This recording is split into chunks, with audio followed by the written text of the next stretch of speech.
Hello, cooking lovers. Welcome to our channel Shummi and Jamie's Kitchen. আমাদের বাড়িতে sweet lemon গাছ আছে, কিন্তু সুইট লেমন দিয়ে কি করব বুঝতেই পারি না। প্রতি বছরই সুইট লেমন হয়, কিন্তু সেই খায় কারা? না পাখিতে, না হয় আত্মীয় স্বজনরা। প্রথম প্রথম খেতে খুব বেশ ভালো লাগতো, খোসাটা বেশ মিষ্টি আর ভেতরটা হালকা হালকা টক। তারপরে একদিন ভাবলাম কি করব এগুলো দিয়ে। তো ভাবলাম যে একটা নতুন রেসিপি বানিয়ে নিই। তাহলে চলুন দেখে নিন রেসিপিটা আমরা কি বানাচ্ছি। প্রথমেই ফ্রাইং প্যানে একটু চিনি দিয়ে নিলাম আর একটু জল অ্যাড করলাম যাতে চিনির শিরাটা পুড়ে না যায়। তারপরে আলতো হাতে একটু নাড়াচাড়া করে নেবেন যতক্ষণ না পর্যন্ত চিনিটা ভালোভাবে গলে যাচ্ছে।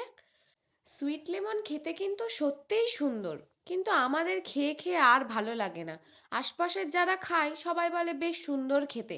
আর গাছে কিন্তু প্রচুর পরিমাণে হয় সুইট লেমন, ছোট্ট একটা গাছ কিন্তু গাছ ভরে যায়, পাতার থেকে লেবু বেশি। তারপরে এই লেবুগুলো কেটে এই যে এর মধ্যে দিয়ে নিলাম। আপনারা লম্বা করেও কেটে দিতে পারেন, আমরা গোল গোল করে দিয়েছি, বেশ সুন্দর দেখতে। আমরা এর মধ্যে একটু সল্টও অ্যাড করে নিয়েছিলাম, যেটা আপনাদের দেখানো হয়নি।